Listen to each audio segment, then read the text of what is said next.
السلام عليكم ورحمة الله وبركاته. دمان برشاد الصومالية waxaan u rajeynayaa Ramadaan Kariim. Magacaygu waa Dr. Abuukar Yuusuf Warsame. Waxaan ahay macallin wax ka dhiga jaamacad ku taalla waddankan Sweden magaalada Stockholm. Jaamacadaas oo la yiraahdo Royal Institute of Technology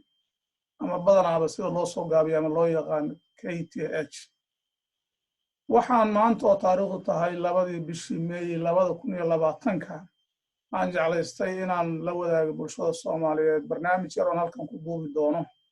oo ku saabsan difaaca badda Soomaaliyeed iyo doorka bulshada maadaama aan ka mid ahay bulshooyinka Soomaaliyeed siiba kuwooda xuquuqda iyo xaqa lagu leeyahay inay gudaan maadaama waxaan ku soo bartay canshuurtii hooyada Soomaaliyeed iyo aabbaha Soomaaliyeed. dacwadii waxaa ka dhiman muddo bil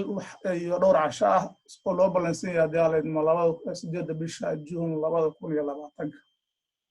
marka barnaamijkan ayaan isleeyahay bal qaybtaada doorkaaga kaga qaado oo ku daymax. waxaan ka afeef dhiganayaa 2 arrimood. waa mid koowaad inuu yahay sharci yaqaan mana yahay cilmiga badaa wax ka bartay. waaga aan la wadaagi doono waa nin tooxsi iyo dadaalkayga ayaan ku soo diyaariyay. marka way dhici kartaa in khaladaad iyo inaan wax ka tago ama khaladaad aan ku talagalahayn aan la wadaago. midda labaad waa in barnaamijkan aan ugu talagelin haba yaraatee wax dhaliil ama taageero cid gooniya ama maamul gooniya ama dowlad hore ama mid hadda joogta. marka insha Allah daawasho wacan waxaan rajeynayaa inaad ka faa'iideysan doontaan aad la wadaagi doontaan bulshada qaybaheeda kale aad xiriirka leedihiin. sida aan hore u sheegay ciwaanka barnaamijkaygu waa difaaca badda Soomaaliyeed iyo doorka bulshada kaga aadan.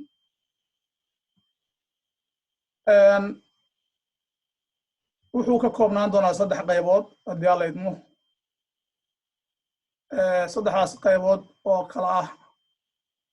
maxaan ku idhahdaa badda dacwada ka taagan tahay qaabkeeda iyo marxaladii ay soo martay,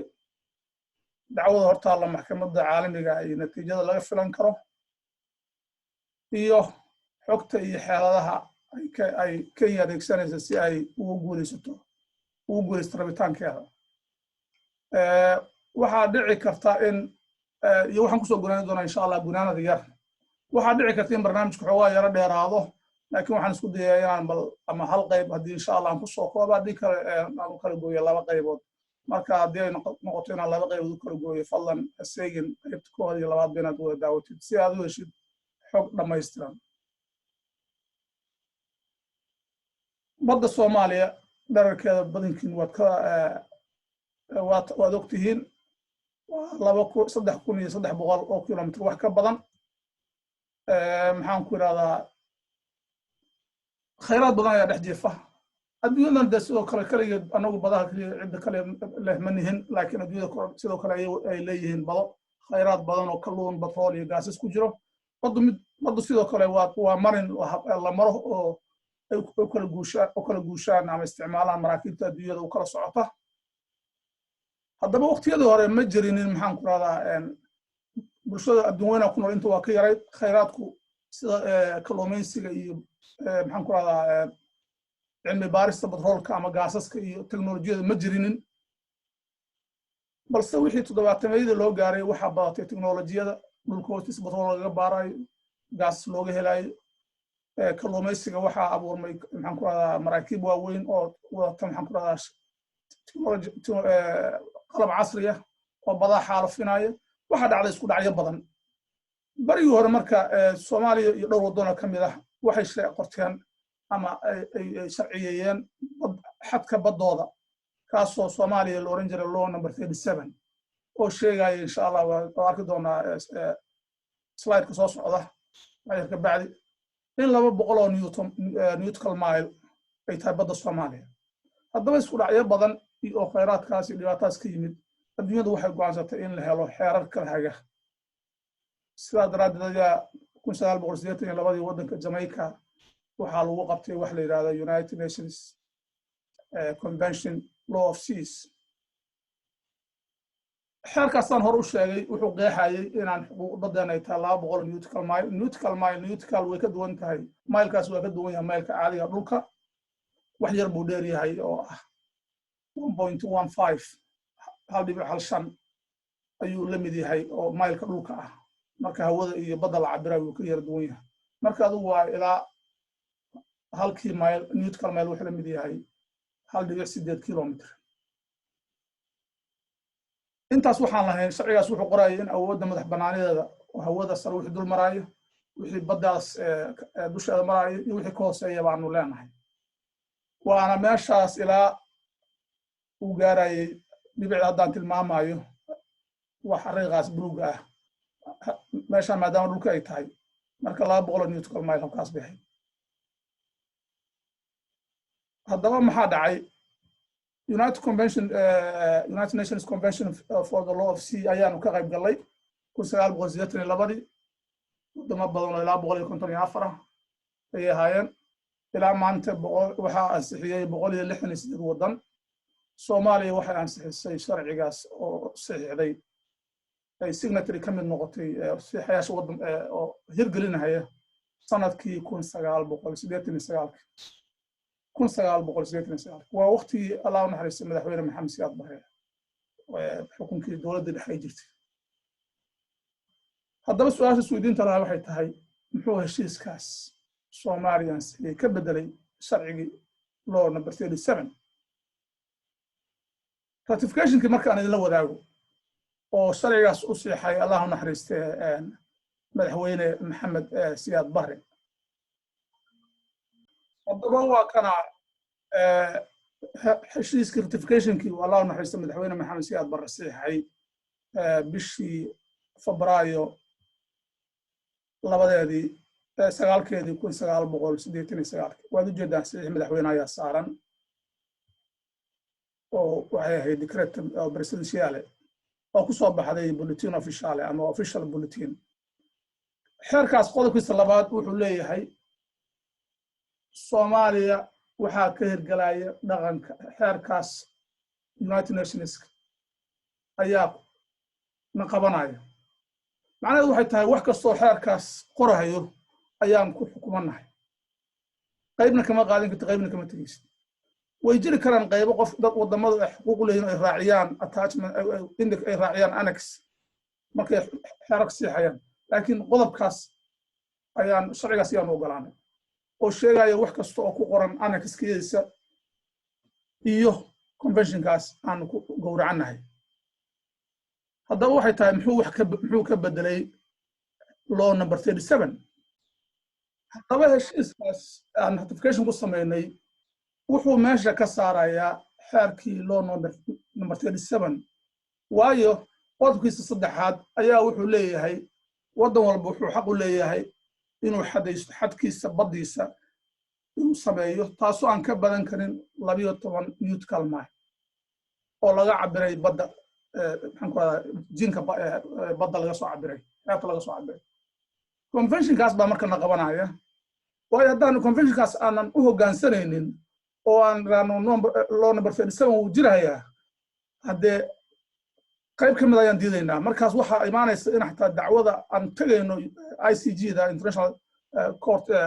of Justice inaanan ku doodi karin xeerkii inaan ka mid nahay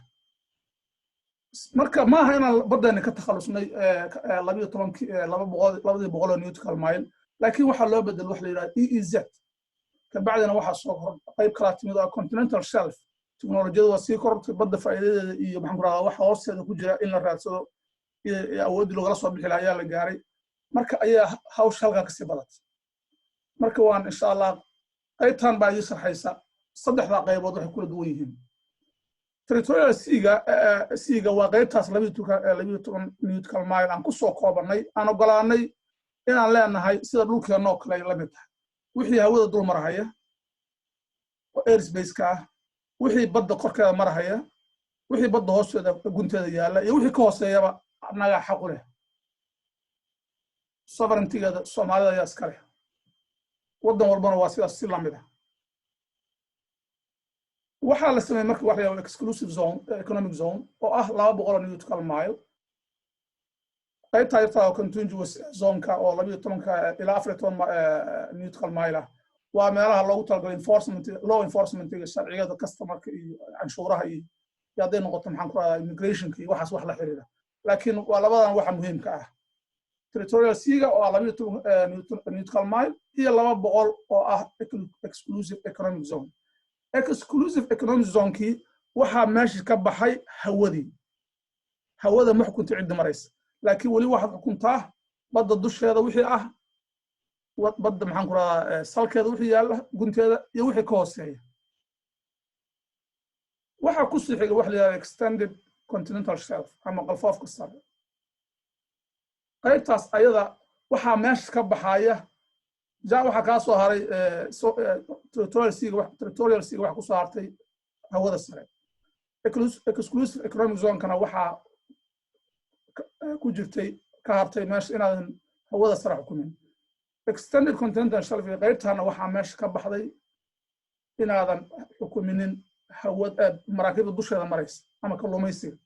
laakiin wixii badda hoosteeda wixii ka hooseeya gunteeda iyo wixii ka hooseeya ayaad xaq u leedahay xuquuqna waa ku koraysaa inaad kaybulada la dhiganayo iyo haddaad wax ka samaynaysid jasiirada ka samaynaysid ama research ka samaynaysid ama gaas ka baaraysid waa inaad safetyga maraakiibta iyo adduunyada kula maraysana aad tixgelisaa marka shuruucay leedahay waxaas dhan lagu kala hago oo u gooniya wixii intaa ka dambeeya waa waxa la yidhahda high seas badda inta dagaale aan cidna maxaan ku rahdaa gooni xuquuqaysan gooni u lahayn laakiin ummaddan adduunyada dhan ka dhaxaysa territorial waters oo ama waxa la yidhahda EEZ waxaan u soo noqonaya EEZ-ka oo ah economic zone-ka qaybta dhaqaalaha xindaabka dhaqaalaha waad leedahay oo aad xaq u leedahay madax banaanida saamintiisa ka faa'iidaysiga dhowrista iyo maaraynta khayraadka dabiiciga ah kuwa nool iyo kuwa aan noolayn iyo sidoo kale waxaad awood sharci u leedahay inaad ka dhisan karto jasiiradan dabiici ahayn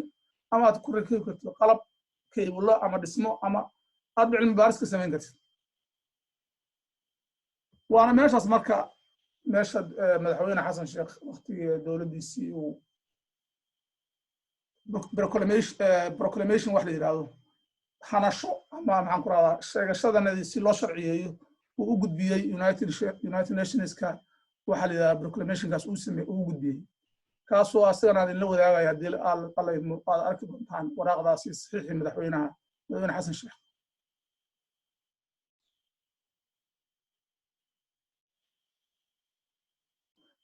waa kana waraaqdii madaxweyne xasan sheekh maxamuud oo proclamationka ku sameynayay oo ku taariikhaysan bishii juun 30keedii 2014 taasoo sheegaysa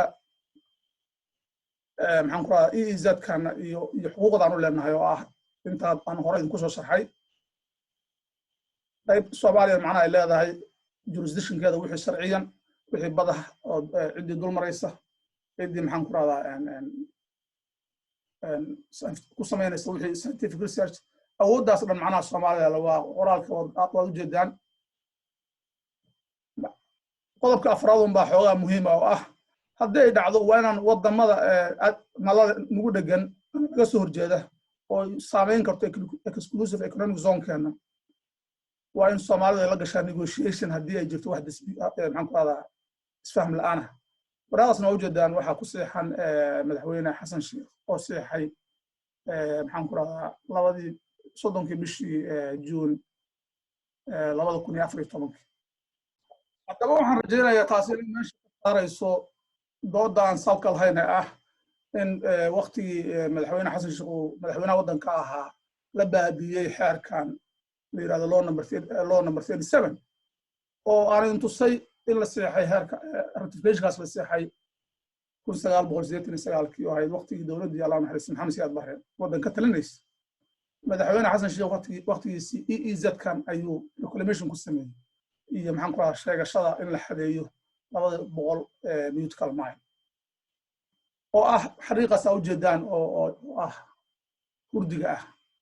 ayaa sheegahaya maxaan ku rahaa 200 nautical mile zone-ka ee Soomaaliya haddaba markaan waxaan u gelaynaa continental shelfiga wax la yidhahdo qaybta qalfoofka waa qaybta saddexaad waddanka xeebta iskale wuxuu xaquuq u leeyahay sidaan sheegay madax banaani ujeedadiisu tahay saaminta iyo ka faa'iidaysiga khayraadka dabiiciga iyo qalfoofka taasoo la xadidahayo waan u imaan doonaa waa midda keentay muranka annaga iyo Kenya noo dhaxaysa مصورك هو وجدان بالك أورنجيga ayaa continental shelf-ga wadamada dhan laha ilaa wadamo 60 dhowr ayaa leh 700 dhamayn ayaa continental shelf-ga iskale ma wadan walba khayraad ilaahay siiyay waan meesha mar baan ku faano khayraadka ilaahay siiyay dabiiciga wadankan wada jadaan continental shelf dheer baanu leenahay kaasoo macnaheedu xuquuq gooni kaga lihid cid dul maraysa ama cid kalluumaysiga maraysa laakiin wixii badda hoosteeda gunteeda iyo ka hooseeya ayaad xuquuq gooni u leedahay haddaba MOU-ga memorandum of understanding la saxay oo dacwadan iyo dooda muranka badan dhaliyay baahi ma loo qabin waana meesha isku xiraysa marka dacwada iyo MOU-gaas iyo continental shelf-ga maadaama aan sheegay United aan saxiixnay heshiiskaas qodobkiisa afraad annex-ka labaad wuxuu sheegayaa annex-ka labaad qodobkiisa afraad wuxuu sheegayaa in wadan walba oo raba inuu kalim gareeyo ka faa'iideysto continental shelf-gaas alfoofkaas badda wixii ku hoos jira waa inuu muddo 10 sano kadib waqti ratification-ka ama uu ansixiyo heshiiskaas uu soo dalab keensada oo kana documenti iyo wixii supporting taasaa waxaa marka sii raacaysa in laba wadan oo kasta oo xiriir leh ama iska soo horjeeda oo muranka imaan karo inay ogolaadaan in qolo walba gudbisan karto laakiin wixii dooda gooriyada dacwadeeda meel kala taa waqti kale la xalinayo haddaba Soomaaliya maadaama saxiixsan in sheegay 69 ratification-kii waxa imaanaysa 10 sano 99-kii bay ahayd ma dhicino wadamo badan waxa la ratification lagu sameeyay wadanka ugu dambeeyay oo ilan taragu aan baa jirto wadamada loo baahan yahay inay ansixiyaan si dhaqangal u noqdo wadanka sharcigaas 1994 ayuu dhaqan galay dhowr sano u jiitay haddaba 2001 ayaa meeting-kii la isugu yimid ayaa waxa loo go'aamiyay wadamada saxiixay 1999 ka hor inay haystaan muddo 10 sano oo xeerkaas 10 sano ayaa waxa loo turjumay wuxuu ka bilaabanayaa May 1999 macnaheedu waxay tahay 10 sano kadib inaanu siixno inaanu soo gudbino wixii akhbaar oo ku saabsan alfoofka badda continental shelf wax loo yaqaan laba calaamadood baan saaray oo labada calaamad guduudka waxay tilmaamayaan 10 sano muhiimadda ay leedahay iyo midan kale waxa ayada la socota waa in wadan kasta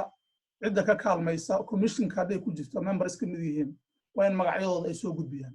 waana muhiimadda meeshaan calaamadeeyay waa in la wadaagi doonaa gaalayna marka waxa muhiimaddu waxay tahay MOU-ga waa baahi waa jirtay in la wadaago si labada wadan inaysan dood inaan waxba ka qabin in qolo walba ay gudbisato continental shelf-ga ma aha territorial sea-ga ma aha EEZ-ka waa continental shelf-ga haddii overlapping maadaama isku saar u jiri karo in qolo walba information-ka ay gudbisato ayuu heshiiskaas sheegaya Soomaaliya qayb ka mid ahayd way ku khasbaneed marka inay gudbiso barnaamijkaas haddaba aniga oo raacayo meeshii labada calaamadiyay wadamada naga kaalmeeyay iyo wadamada Kenya ka kaalmeeyay iyo wadamada ayaan waxaan raadinayay xubno bal dadka ku jira waxa ii soo baxday Brazilian dhowr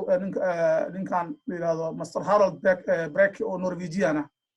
ayaa Soomaaliya ka mid ah guddiga ka kaalmeeyay sidoo kale Kenya ka kaalmeeyay marka kuma koobnayna anaga kaliya taas macnaha waxaan fiirshay wadamo kale oo ka kaalmeeyay Canada xataa wuxuu ka mid ah member dadkii la diyaariyay barnaamijkaas oo si marka submission-ka la sameeyay marka shakiga Norway dangooni kale waa jiri karaa laakiin inta waxaan ku soo bordgareynay in macnaha ay jirto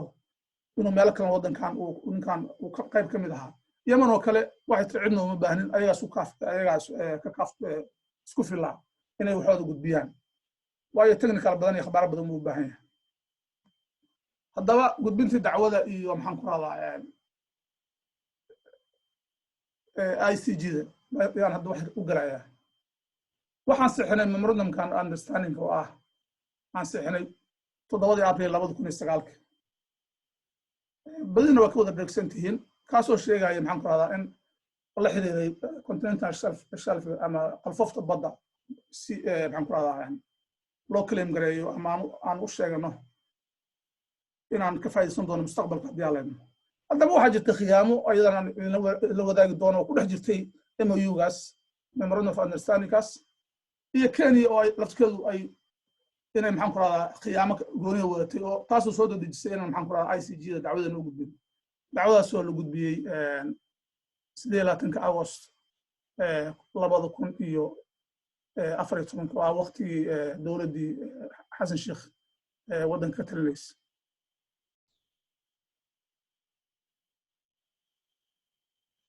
haddaba waxaan idinla wadaagayaa memorandum of understanding-kii u dhexeeyay Soomaaliya iyo Kenya badidin in aragteen baa laga yaabaa laakiin waxaan dul istaagayaa qodobadan is leeyahay khiyaamada ama dayacu waa ka jiray badanaa waxaan isticmaalaa marka xataa qoraalladeedan ka hadlaa dayac waayo tuhun in cid wax ku talagal u samaysay waa wax u baahan maxaan ku radaa caddayn taasna ogaanteen ma hayo anugu marka memorandum of understanding-ku sidaan buu u qoraa dhowr baaragraaf buu ahaa 6 baaragraaf buu u qaybsanaa sidaad ujeedaan AAW waa cabdiraxmaan cabdishakuur warsame wasiirkii hore ee wasaaradda qorsheynta oo saxiixay heshiiskan waqtigii dowladdii sheekh shariif qodobada isku caadi bay u badan yihiin qoraalkan waa wada aragteen badankiin laakiin qodobka ugu badan oo muranka keenay baaragraafkan 6aad waaye ereygaas aan maxaan ku radaa ku sameeyey highlightka ku sameeyey jaallaha ah areas waa meesha muranka badan dhalisay iyo ereygaa la socda including waayo heshiiska MOU ujeedadiisu waxay ahayd in la gudbiyo continental shelfiga qolo walba ay akhbaartooda gudbisato haddii wax muran uu jiro hadhow loo saaro delimitation guddi oo continental shelfiga u qaabilsan loo saaro haddaba Kenya waxay samaysay ereygaas areas waxay taas ku dartay waayo waxaan tusi doonaa qoraalkii ay maxaan ku radaa ninkii Amadou Waliid Cabdallah oo ahaa markaas ninkii United Nations representative ku ahaa iyo qoraalkan u gudbanay United Nations-ka taas kuma jirto way ka maqantay waxaad ka dareemaysaan waa kolle ma garan karo dacwadii doodii iyo looyaradani ay qayb ka ahayd laakiin ereyga ay Kenya ku doodaysa waxay ahayd areas marka la yiraahdo waxaa ku jiray leeyihiin in laga hadlo including ayadoo saabta loo leeyahay waxay dhahaan waxay sheegaysaa in laga hadli karo muranka ah territorial seaga iyo EEZ-ka heshiiskaana qoraalka wuxuu ku salaysnaa keliya continental shelfiga qalfoofka badda marka khiyaamada aan kor ku soo sheegay qaybtii hore taas waa mid ka mid ah oo ah annaguna ujeed qoraalka markaan gudbinaynay dee taxadar la'aanta lafteedu dayac waa ka yimid meesha waayo marka sharciyan wax laga hadlaya taas baa wax bedelaysa looyarada sidaan gadaal ka arki doono go'aankii maxkamaddu wuxuu ahaa 6 jeeroo hore ayaa ereyga area la isticmaalay macnaha waxay yidhahdeen marka singular iyo plural jamac iyo keli farad midna waxba ka bedeli mayso heshiiskan wuxuu ahaa heshiis ku salaysan qalfoofka badda balse haddee waa khiyaamada waa tusi doonaa qoraalka UN weli uu yaallaa website-keeda kan yaallo aan u diray oo dowladda Soomaaliya iyo maxaan ku radaa ninka ahaa representative-ka u ahaa Waliid Cabdallah taas kuma jirin qoraalkaas way ka maqantay marka waa meeshaan khiyaamadan cuskanayo waa taas hadda dayac hadduu ku timidna kale ayadana mudnaanta mudan waxay tahay qoraalka sadaka ugu dambeeya wuxuu leeyahay heshiiskan understanding-ka wuxuu sharci noqonayaa markii la saxiixo kaasna meesha wuxuu ka saaray awooddii baarlamaanka oo baarlamaanka markii Soomaalidu ay ku dooday in baarlamaanku uusan ansixinin kuma qorna meeshaan marka in baarlamaanku ansixiyo waayo hadduu baarlamaanku ansixin u baahnaan lahaa diidmadii baarlamaanka ayaa awood noqon lahayd intaas oo raqood baa la diray intaas oo maxaan ku radaa go'aankii lagu kansalayay laakiin wax ka soo qaad la'aan buu ku dhammaaday waayo heshiiskaani ma sheegaynin in baarlamaan u baahan yahay in uu ratification ama ansixin uu ku sameeyo baarlamaanka ayaduna hadda waa ilduuf waxaan filayaa xaggeena ka dhacay inuu yahay sidaa ujeedaana waxaa saxiixay heshiiskaas wasiirkii arrimaha dibadda ee waddanka Kenya Wetangula Moses Wetangula iyo wasiirkii qorsheynta qaranka iyo xiriirka caalamiga ah mudane Cabdiraxmaan Cabdishakuur Warsame oo waqtigaas ahaa qofkii u siixay Soomaaliya. inta haddaan isla garanay markii khiyaamo meesha ka jirtay dacwadu waa tii la geeyey ICJ-da 2014 bishii Agost 28-keedii. haddaba waxaa muhiim ah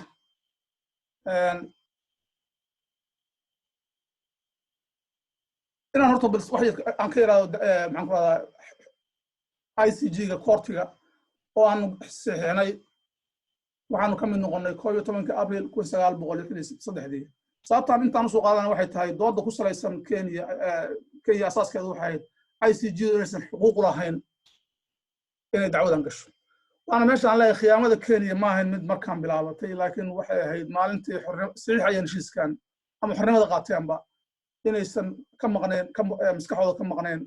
hamiga inay badda Soomaaliya maalin uun muran geliyaan ama ay ugu qabsadaan. Soomaaliya waxay saxiixday 1963 waxa saxiixay Allah u naxariistay Prime Ministerkii hore Soomaaliya wasiirka arrimaha dibadda markaas ahaa Cabdullaahi Ciise 25 Maarch 1963. haba yaraatee wax anagu maan raacin close ah ama qayb wax xadidaya maxaan ku radaa haddii ay dhacdo ama aan ka biyo diidno. Soomaaliya waxay reserves the rights at any time by means of notification. laakiin waxaan sheegnay inaan mar walba aan xuquuqda aan mar walba ka dacwoon karno ama aan ku samayn karno maxaan ku radaa dib wax ku dari karno waxaan ka dhimi karno taasna waanu haysanay laakiin markaas waxba maan sheegin gooniya. Kenya waxay saxiixday 19 Abriil 1965 maadaama ay 2 sano xornimada naga dambeysay heshiiskan way naga dambeysay laakiin qodob bay raaciyeen waa qodobka ugu hooseeya oo ah disputes in the regard to which the parties to dispute have agreed or shall agree to have recourse to some other method or methods of settlement. waxay heshiiskaas 1965 ku dareen in haddii muran dhaco marka hore lagu xaliyo hab kale aysan koortigu geli karin hore ka geli karin. waan meesha hadda ku dacwoonaysay ay lahayd MOU-gan wuxuu u yahay la mid yahay method or methods oo xeer lagu kala bixi karo marka xaq uma leedin inaad soo gashaan. haddee ma garan kareen naga caqli badnaayeen iyo inay khiyaamadu naga qoto dheeray laakiin kolleyba fikirkaas waxay qabeen markay heshiiskan saxiixayeen 1965. hadda waxaan u galayaa qaybtii labaad ahayd dacwadda hortaalla maxkamadda caalamiga iyo natiijada laga filan karo. markaas si aan u fahamno natiijada laga filan karo waa inaan wax ka naqaanaa qaabka wax loo cabiriyo qaabka maxkamaddu ay wax u kala goyso markii murankan kale u dhaco. annagu badanaa dacwadeena wuxuu ku salaysan yahay qodobka 15aad oo maxaan ku radaa oo United Nations Convention Law of Seas oo cabirka waxaa la isticmaalaa wax la yiraahdo equidistant. waana midda badanaaba dacwooyinka ugu badan oo soo maray maxkamadan lagu kala saaro oo ciddii maxaan ku radaa equidistance line-kaas la timaada ay badanaaba ku guulaysato. qodobkaas marka wuxuu qeexayaa in haddii ay dhacdo in agreement labadii waddan ay gaari waayaan in equidistance lagu kala saaro iyo habka loo cabirayo marka detailskaas ma garaayo. laakiin laba arrimood baan meeshan calaamadiyey oo ah wax la historic title hadday jirto sharcigan ma qabanaya li equidistance-ga iyo hadday jirto special circumstance. qoraallo badan baan ka sameeyey waxyaalo special circumstance-ga noqon kara oo badanaa waxta Kenya hadda ay aad u diyaarsatay ay ka mid tahay waxyaalo ay ku soo dagaalgeli doonto. hataa historical title-ka sheegashadaas badanaa ma sheegan karto dee inkastoo yiraahdaan madaxweynahooda hore iyaga ayaa seexay oo annaga iska lahayn meeshan laakiin taas wax badan oo hadda awood badan oo ma haysto maxaan ku radaa taageero badan ma haystaan taas. laakiin waa midaan special circumstance-ga midda ay aad u xiiseynayaan ayadana wax yar baan gadaal ka oran doonaa daalayna. Soomaaliya marka annagu waxaan sheeganay xariiqaas guduudka ah qaabkaas aan u cabiranay oo ku salaysan xuduudda badda toos u baxayo. Kenyana waxay sheegatay midkaas huruudka ah ama line-kaas aan ku qoray xariiqa Kenya. waana dhulka dacwada iyo muranka badan ka jiro oo shidaal badan iyo ceelal badan oo shidaal ay ku jiraan. haddaba Kenya waxay dacwada asaas u ah oo special circumstances aan kor ku soo sheegay ka mid ah waxay leedahay annaga Tanzania iyo Kenya habka wax u cabirteen waa midkaas mid la mid ah Tanzania iyo waddan kale ku sii dhigan I believe inuu yahay Mozambique asagana waxay u kala cabirteen qaabkaas oo kale marka waxay leeyihiin haddii xariiqan sida Soomaalida rabto loo jilciyo hadda waxay noqonaysaa in muran badan iyo isqabsi badan iyo gadaal loogu noqdo annaga Tanzania Mozambique marka waxay furaysaa doodo badan iyo dacwado badan waa qayb ka mid ay ku doodayso dacwada haddaan wax yar ka iraado marka xubnaha 15 ICJ-ga oo International Court of Justice-ka sidaad ogtiinba waxaa hadda madax u ah muwaadin Soomaaliyeed Cabdulqaawi Axmed Yuusuf Dr. Cabdulqaawi Axmed Yuusuf waxaana vice president u ah gabadhaas la Shuu Hangeen sababta inta waxay tahay waayo way khuseysay dacwadana qayb ka mid ah Kenya waxyaalaha aad u bumbuunaysa waxa ka mid ah inuusan judge Cabdulqaawi uusan ka noqon karin impartial laakiin taas uma diidaysa inuu ka qayb noqdo courtiga waxaas qabanaya sharciga u yaala ICJ-ga oo oranaya haddii madaxweynaha waddanka dacwada dadka isku haysta midkood uu madaxweynuhu u dhashay macnaha presidency-ga ma sii noqon karo waana sababta hadda dacwada markii ugu dambeysay oo Soomaalida iyo Kenya dib loo dhigayay ay haweeneydan vice president-ga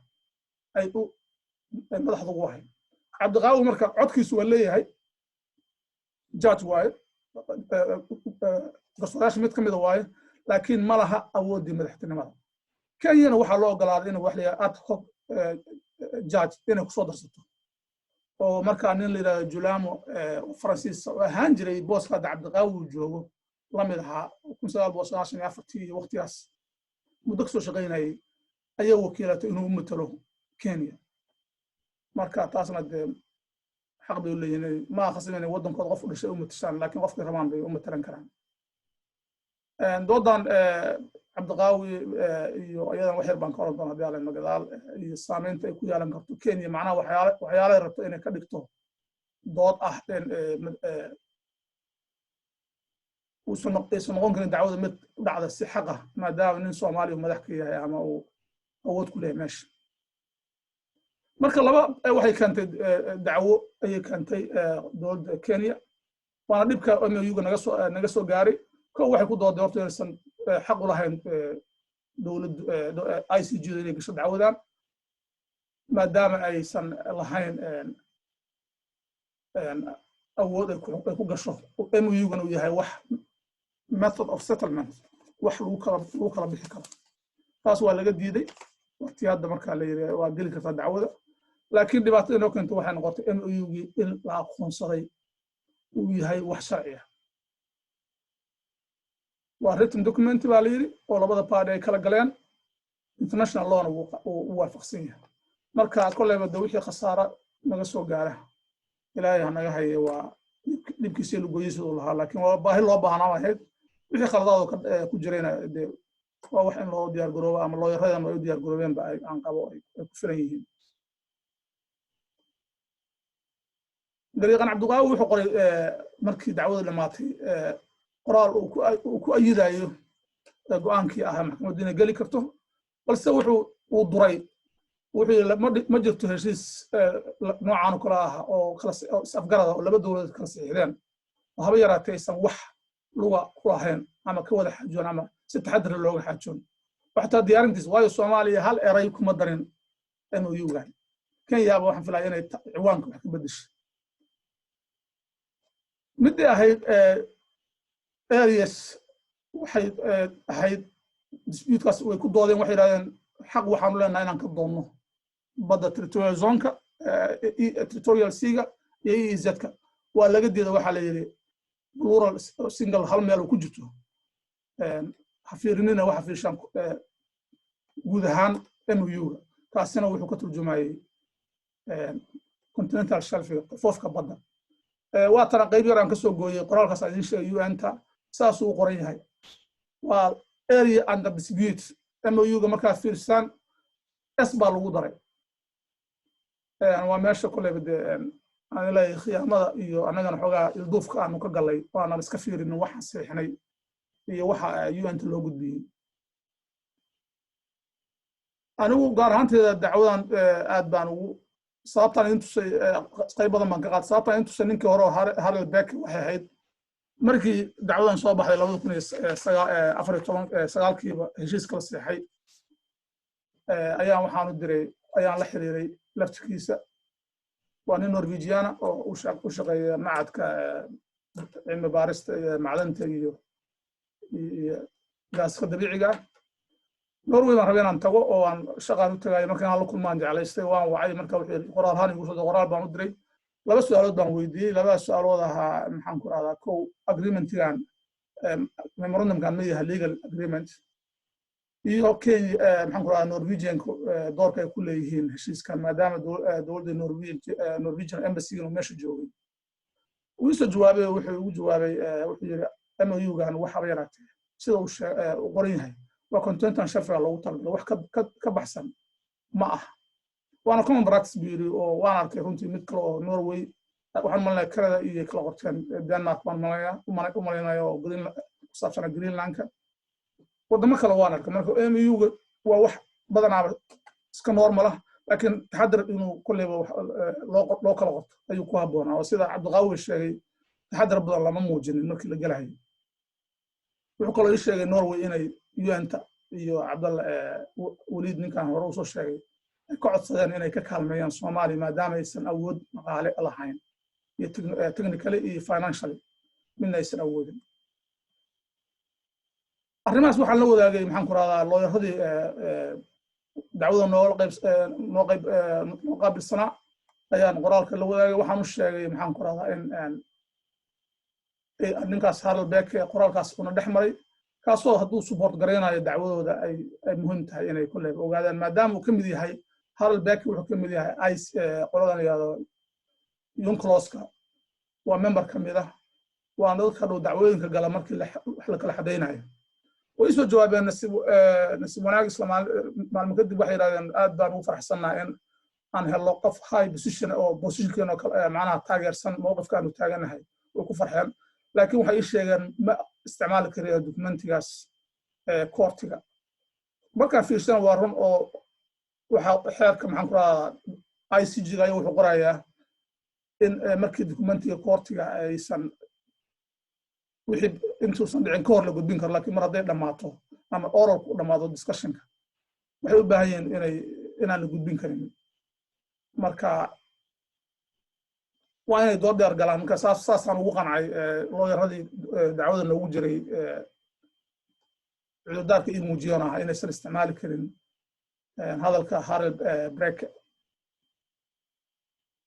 Kenya waxay isticmaalaysaa xeelado badan si ay arrinkan ugu guulaysato waxaa idin caddeynaya aqoonyahan ilaa 40 aqoonyahan bay waxay ku casuuntay wadankooda waxaa ka mid ah in la yiraahdo Bashir Shatima oo ah ninkii dacwadii Cameroon iyo Nigeria markii ay haysteen madaxda ugu ahaa waxaa kaloo kala jiray ninkan la Kimolis Sagala waa nin consultancy aad iyo aad arrimahan Soomaaliya badda hanti badan wuxuu gashay waqti badan iyo maxaan ku raadaa effort badan wuxuu leeyahay qoraal noocaan oo kale leeyahay uu ku duraayo international court-ga uu leeyahay ma gaaraan hadiiba aan maxaan ku raadaa oo xaqa ma gaaraan kaasoo ku xad gudbi kara wadamada ay matalaan marka Cabdiqaawi uu dan lahaa asagana qoraallo iyo meel badan baan dhex maray ilaa markii dambe uu yiraahdo adar fikirkaygan qabaayaniyo ana kala amaan gali laakiin meeshan waxaan ka wadaa aqoonyahanka Soomaaliyeed doorka uu ku leeyahay waxaan moodaa in la kaga dheereeyay oo 40 sadda aqoonyahan la soo keenay wax badan bay dowladda Kenya kala tariyeen ninkan Bashir Shatima waa la xiriiray wax badan igama suurgelin wax jawaab ka meelin laakiin xeelada isticmaalayaan waxa kamid ah horta in waxa la yiraahdo dispute-ki erayga dispute-ka horta loo bedelo conflict si conflict-igu ilaa adduunyada soo dhaxgalaysa in la dhexdhexaadiyo ku xasbanaanaysa waxay kaloo soo jeediyeen nimanka aqoonyahanada in la isticmaalo wax la yiraahdo soft power kaas oo u qaybsan ilaa 8 qodob kan koowaad wuxuu sheegayaa in maxaan ku raadaa wadanka dadka gudihiisa muwaadiniinta Kenya maskaxdooda la hanto oo maxaan ku raadaa aad looga dhaadhiciyo go'aankan iyo si ay u garab istaagaan waxay kaloo aad soo jeediyeen in la isticmaalo wax la yiraahdo effective occupation tan waa laga yaabaa dadka qaarkiis inay dhibsadaan waa qayb ka mid ah arrimahan Jubbaland iyo waxa ka taagan macnaha in wadanka ay yiraahdeen wax qarsoon maahan dad badan advocate ka mid ah maxaan ku radaa madaxda Kenya oo xataa waxa ra'iisul baarlamaanka uu yiri wixii awoodana lagu qabsado lagu sameeyo occupation lagu sameeyo si aan security iyo maxaan ku radaa economic dhaqaalaheena iyo danaheena u ilaashano waxay kala aad u yiraahdeen waa inaan yareynaa sida dadka Soomaaliyeed muwaadinimada looga dil lahaa sida dadkooda elite ka ahaa aysan u isticmaalin kicin aysan ugu guuleysan inay ummadda bulshada u kiciyaan waa in soft power kaas qayb ka mid ah waa in la yareeyaa residual Somali nationalism wadannimada ku hartay Soomaalida waa in meesha laga saaraa waa qodob ka mid ah soo jeediyaan bay ahayd oo soft power ka waa 40 aqoon-yahan ay soo jeediyeen la wadaageen dawladda waxay kaloo soo jeediyeen in maxaan ku radaa ay ka dhaadhiciyaan international court inay tahay Anglo-Saxon aysan fair ahayn oo aysan ahayn wax Afrika ama arrinkan gali karta ku habboon oo weli maxaan ku radaa maskax gumeysi ay ku shaqeyso qodobka shanaad ay soo jeediyeen waxay ahayd in maxaan ku radaa la isticmaalo wadamada Carabta Gulf State-ka iyo geopolitical interest-ga oo dispute-kan soo dhexgeliyo waana arrimaha laftooda taabanayso aad ka dareemaysaan maxaan ku radaa inay yiraahdaan Qatar iyo Turkiga kan wada ay dubis xijiyaan oo arrimaha laga dhigo arrimo dagaalka golfka ee loo soo raro dispute-kan qayb kamid laga dhigo si loo weynayo adduunyada mushkilada inay ka iman karto waxaan haddaan xal waara oo Kenya ku qanacsan tahay loo helinin mid kale waxay yiraahdeen waa in maxaan ku radaa aan soo amuujinaa doorka ay kumaniyada saliidda iyo ku leeyihiin xiriirkan dacwadan oo ay dab ku shidayaan hadda kumaniyada saliidda inta kale ayagu xagga waa joogaan waxa jooga Total joogtay maxaan ku radaa NA joogtay shirkadda joogtay even maxaan ku radaa Qatar shirkadda oilka joogta marka laakiin kullayba waxay ujeedadoodu ahayd inay si gooniya u yiraahdaan shirkada shidaalka ayaa mashruucan Soomaalida dacwada gadaal ka wada oo ay dhinac kale u leexiyaan dacwada xuquuqda iyo xaq aan leenahay ay meel kale u saaraan waxay kaloo aad xoog u saareen inay yiraahdaan maxaan ku radaa IGAD iyo in loo isticmaalo African Peace and Security Architecture loo isticmaalo in negotiation arrinka lagu dhameeyo waana sababtay xataa keentay hadda shirkii Addis Ababa inay aad ugu dadaaleen in Soomaaliya iyo Kenya African Union ka dhexdeeda lagu xaliyo oo Xusni Mubaarak xataa u soo dhexgalay Xusni Mubaarak aan dhihina madaxweynaha Masar al-Sisi Abdul Aziz uu soo galay inuu isu keeno qodobka sidaad u dambeeyay wuxuu ahaa in UN ay hesho inay UN Security Council-ka wadamada ku jira ee aad uga dhaadhiciso mowqifkooda waana sababta ugu dadaalaysay inay noqoto xubin 15 xubnood mid ka mid ah maxaan ku radaa United Nations Security Council ay kula tartamaysa Djibouti ayuu rabeen ka dhaadhiciyaan in dacwadan ay murankan Indian Ocean-ka uu keeni karo in adduunyada Indian Ocean-ka uu noqdo maxaan ku radaa meel aan deganayn marka waxa dhan wax maxaan ku radaa iskaabayo waayo midda toddobaadan waxaan ka hilmaamay waa kuwii rabeen inay noqdaan maxaan ku radaa piracy-ga kuwa badaha ilaaliya inay xataa madax noqdaan oo Soomaalidu ka soo horjeesanaysay marka qodobadan waa qodobo aqoon-yahankooda iyo dadkooda elite-ka ah ay lu kulahaayeen natiijada la filan kara maxay tahay natiijadu waa saddex nooc bay noqon kartaa in maxkamadda ay ku raacdo qaabka anagu wax u geysanay oo ah in la isticmaalo xariiqa equidistancy-ga ah inay maxkamaddu raacdo qaabka ay Kenya wax u cabirtay oo ah in maxaan ku radaa iyadana parallel laga dhigo ilaahay uma kasi nooma kasi ilaahayna kuma guuleeye iyo in maxkamaddu iyadoo cuskanaysa qodobadaas aan soo sheegay ah maxaan ku radaa specific circumstance iyo inaan dadkii farmaraan la dirin inay wax xeer jajaba inay keento oo wax ku cabirto qodobka koowaad waa kaas oo haddii Soomaaliya loo xukumo alxamdulillah ilaahay hanoo saala kaas inuu noqdo natiijada haddii Kenya loo cabirana waxay noqonaysaa in parallel loo cabiro dhulkaas dhan ayadu ay markaas saas u qaadato oo maxaan ku radaa parallel uu noqdo waa leenkaas macnaha parallelka uu noqdo Kenya horena saan u aha macnaha iyo in la yiraahdo qaab xoogaa farsamaysan xoogaa hala leexiyo xataa inta hore territorial seaga abtu maxaan ku radaa hala daayo ama economic zone-ka laakiin ka bacdi la qalloociyo way dhici kartaa technically waa arrimo kale oo waxa ku xirnaan karta in la fiiriyo nasi wanaag jasiiradii waxa ma jiraan qoraal fiican baa jira aan aad uga hadlay arrinkan oo hiiraan online ku jira marka oo qaabka wax loo cabiri karo waxa dhici kara specific circumstances aan kaga hadlayo marka waxa dhici karta in la yiraahdo qaab noocaas Kenya xoogaa loo reebo ayuu ku doodaya inaysan noqon land lock macnaha inaysan xuduudahoodii waxoodii ismaash ka bixinin bal wax loo reebo waa iyana wax dhici kara waana sababta aan ugu leeyahay barnaamijkan usoo diyaariyo inaan wax walba surprises ugu noqonayo aan ogaano waxa dhici kara qoraallo badan ayaan ka sameeyey oo dacwada la xiriirta waxaad ka heli kartaa Hiiraan online iyo Somali Talk baan jeclaan lahaa inaan u mahadnaqo oo dad aad dhalinyaro aad u istaagtay barnaamijkan waqti hore aan badanaa qoraallo badan xaggooda ka diyaariyey Hiiraan online sidoo kale ayaan u mahadnaqayo qoraallo badan oo ku saabsan arrinkan iga aqbalay iyo maxaan ku radaa editorkooda Axmed Guure hadda marka waxa dhacday markii walwal badan baa igu taagnaa oo hadday dhacdo Kenya inay dacwada loo balasiya ka baaqato laba jeer hore waa tii hadda dacwada dib u dhacday hadda bishii Juun baa loo balansanaa